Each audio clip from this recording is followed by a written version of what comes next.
Buenas noches. Mi nombre es José Ramírez, estudiante de cuarto año de Derecho de la Cátedra de Derecho Tributario, sección H de la Universidad Fermín Toro. Esta noche les voy a hablar del tributo. Pero antes de hablar del tributo, quisiera hacer referencia sobre lo que es la actividad financiera del Estado. Y ustedes se preguntarán por qué. Sencillamente porque esto está ligado muy directamente, intrínsecamente, con el tributo. ¿Qué es la actividad financiera del Estado? Son los mecanismos que utiliza un Estado, una nación, un país, para obtener recursos, gestionar recursos, para poder cubrir los gastos, obteniendo ingresos para generar o para volver a pagar esos gastos. Parece redundante, pero esa es la situación. De hecho, les quiero mostrar este pequeño mapa mental, si ustedes pueden ver acá, cómo yo lo distribuyo. Y habla sobre lo que es la actividad financiera del Estado, las fases de esta actividad y la instrumentación de esa actividad. Y luego les habla sobre el tributo, porque está relacionado intrínsecamente con esto. Entonces, ¿qué pasa? En las fases o etapas de la actividad financiera del Estado, es una manera de planificación o previsión del Estado para poder obtener o implementar este mecanismo para lograr esos recursos que le va a permitir llegar a la sociedad y cubrir esas necesidades que tienen todos los ciudadanos. Ya al haber tocado este tema, sí podemos pasar directamente a lo que es el tributo. ¿Qué es el tributo?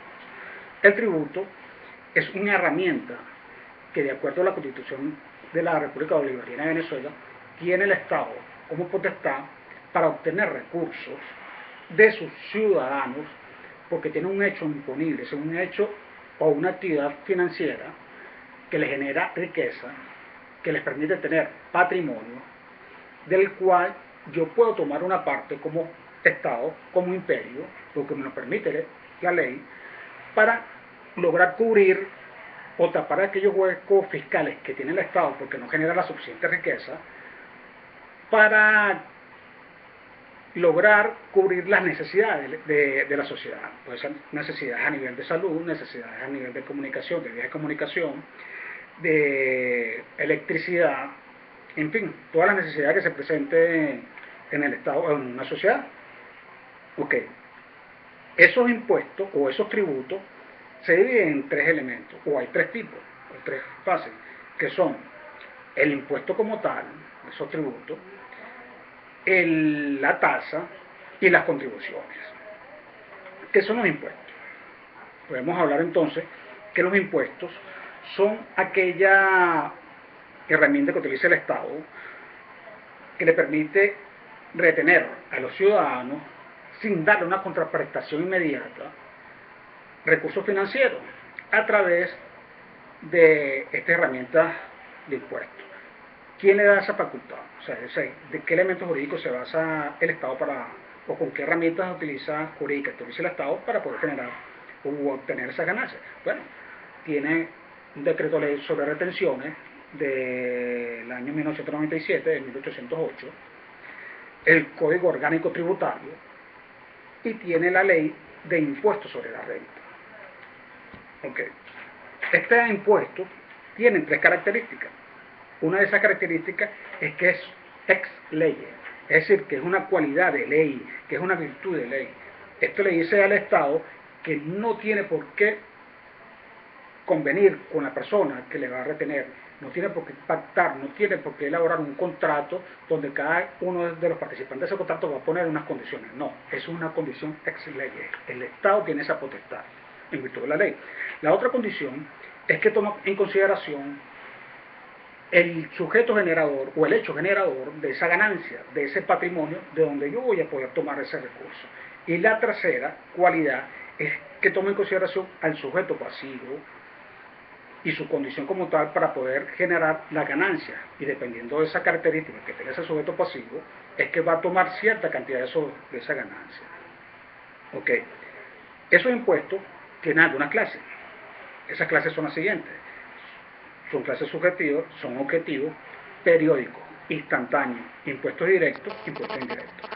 ¿Cuáles son cuál es ese impuesto subjetivo? Es aquel que sí toma en consideración al sujeto, que dependiendo de su condición económica o de su capacidad generadora, de esa ganancia, de ese patrimonio, él va a tomar cierto porcentaje. El objetivo no, el objetivo simplemente él obtiene el tributo o el impuesto de esa persona a través de X impuesto que él genera. No va a tomar en consideración si tiene una condición o no para poderlo pagar. Se puede hablar sobre, por lo menos en los casos del IVA o el débito bancario que se aplicaba antes, que era un impuesto a las transacciones financieras que se realizaban. Luego tenemos los impuestos periódicos. Esos impuestos periódicos se llaman periódicos porque se dan de manera repetitiva en el tiempo, por lo menos en el caso de impuestos sobre la renta, que se da anualmente, pero que tiene una característica dentro de esa clase como es la parte de los impuestos que tú puedes amortizar. Luego tenemos el impuesto instantáneo. ¿A qué se refiere el impuesto instantáneo? Es aquel que paga el sujeto por una condición que se da en determinado momento. Es el caso de la situación del cuyus, es decir, la persona que muere, y que deja un legado o deja una herencia. Esa herencia, obviamente sus herederos van a recibir ese patrimonio. Ellos tienen que pagar un impuesto por ese patrimonio. O en el caso de que declares una vivienda como vivienda principal, el Estado, a través de esas instituciones, le va a hacer o le va a cobrar un impuesto. Luego tenemos el impuesto indirecto. ¿Qué digo? El impuesto directo. Los impuestos directos es igual que el impuesto sobre la renta. O sea, a la persona que genera ahora de un patrimonio, de una ganancia, de una riqueza, el Estado lo va a pechar, le va a cobrar. Luego tenemos los impuestos indirectos. El impuesto directo se basa en lo siguiente, que no necesariamente, o no es la persona que es el sujeto pasivo encargado de integrarle al Estado, de darle ese, en el caso del IVA, el 12% que se refiere en las ventas, no lo paga él de sus ganancias, no lo paga de su bolsillo, lo paga es el sujeto final, el beneficiario final de ese bien o de ese servicio. El comerciante, en su facturación, le retiene un impuesto por ese bien. Si el bien vale 1000 bolívares, obviamente él le va a cobrar el 12% de ese bien, que equivale a 120 bolívares. Él en esa factura va a reflejar 120 bolívares porque está agregándole al valor unitario el 12%, que son 1000 bolívares más el 12%, 120, en total son 1120. Esos 120 no los está pagando el comerciante de su bolsillo, lo paga el usuario o el consumidor final de ese bien, ya no entera al Estado.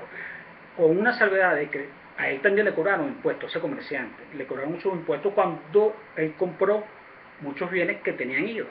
Cuando él declara ese IVA, si sus impuestos o los impuestos que le cobraron en esa factura por las compras son superiores al impuesto que él cobró, obviamente no va a pagar el impuesto que retuvo y de hecho va a tener un crédito fiscal, que eso es lo que, por lo menos los contadores y los administradores saben a lo que me refiero.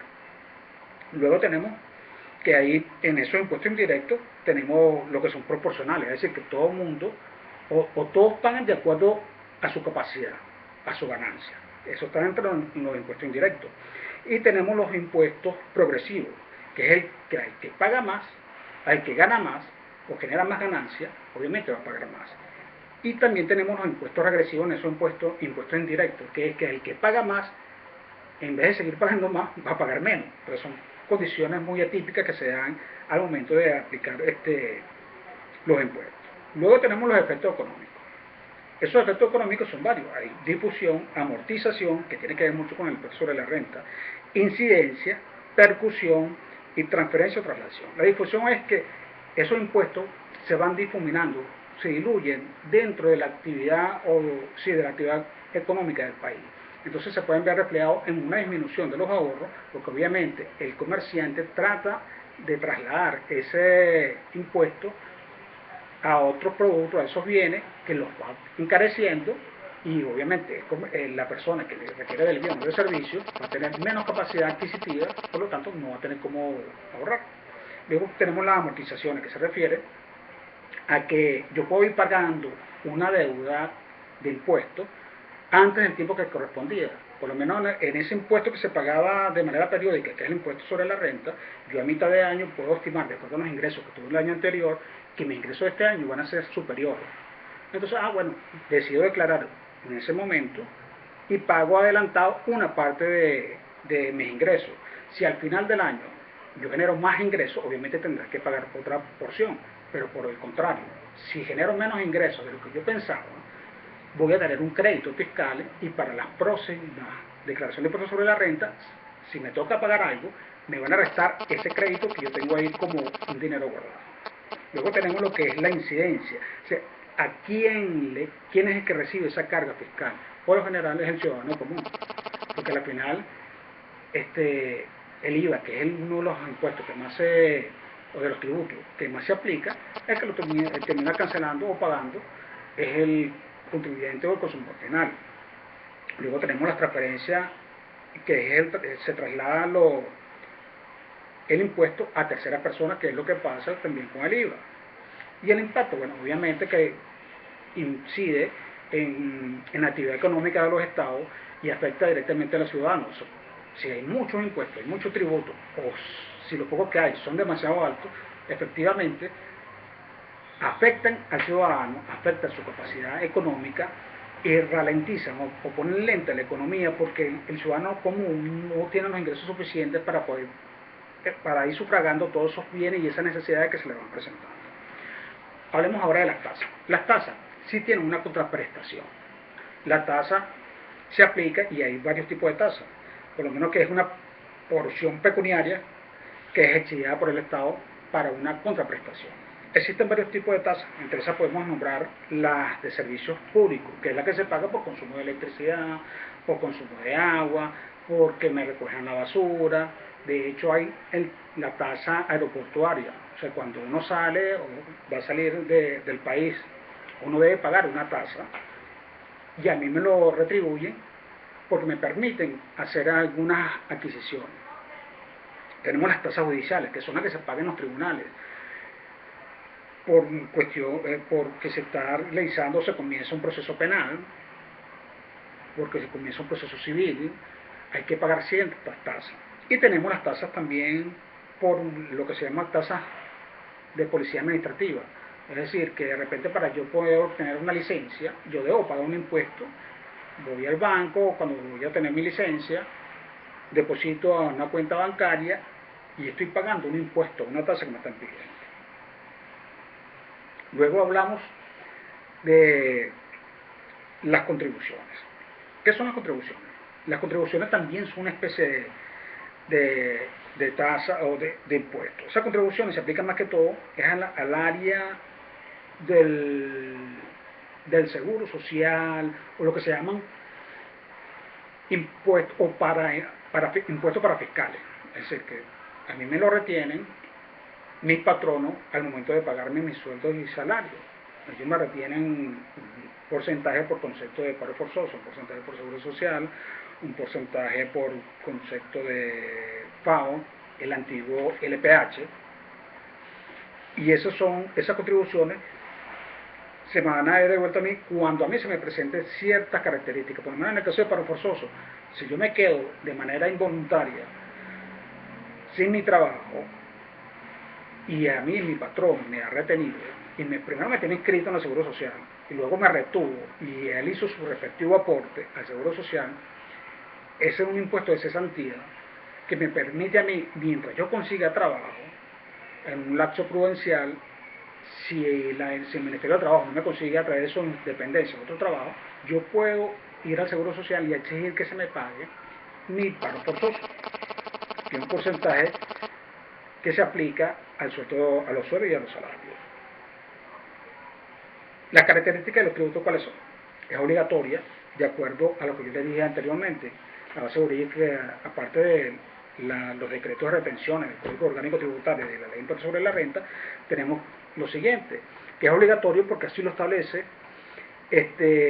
la Constitución de la República Bolivariana de Venezuela en su artículo 133, que dice que todo ciudadano que, si es extranjero y dura más de 183 días en el año consecutivo, está obligado a pagar impuestos.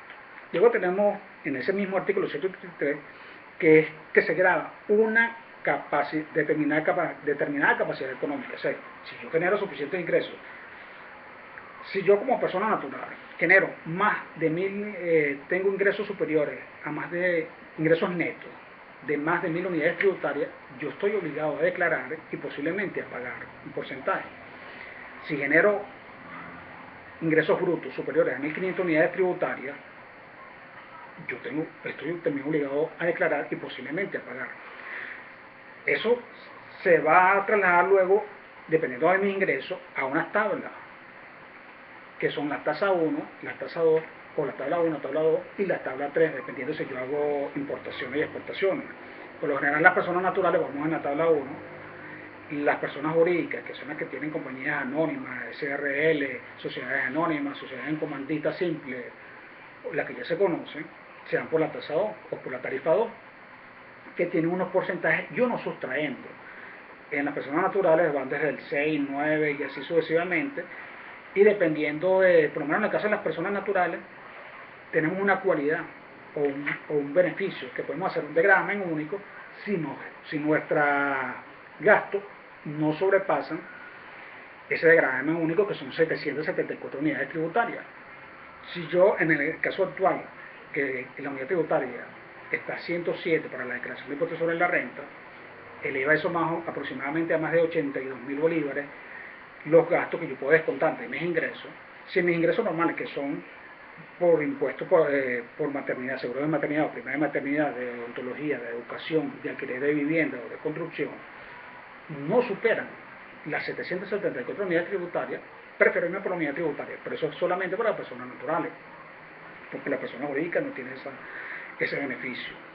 Aparte de que me van a descontar a mí, por mi persona, 10 unidades tributarias, y si tengo cargas familiares que pueden ser hijos menores de 25 años y estudiantes universitarios, además de mis padres, si están vivos, o mi pareja, por cada uno de ellos yo tengo la capacidad de que me educan 10 unidades tributarias, y al final termino pagando mucho menos de lo que realmente me tocaba pagar.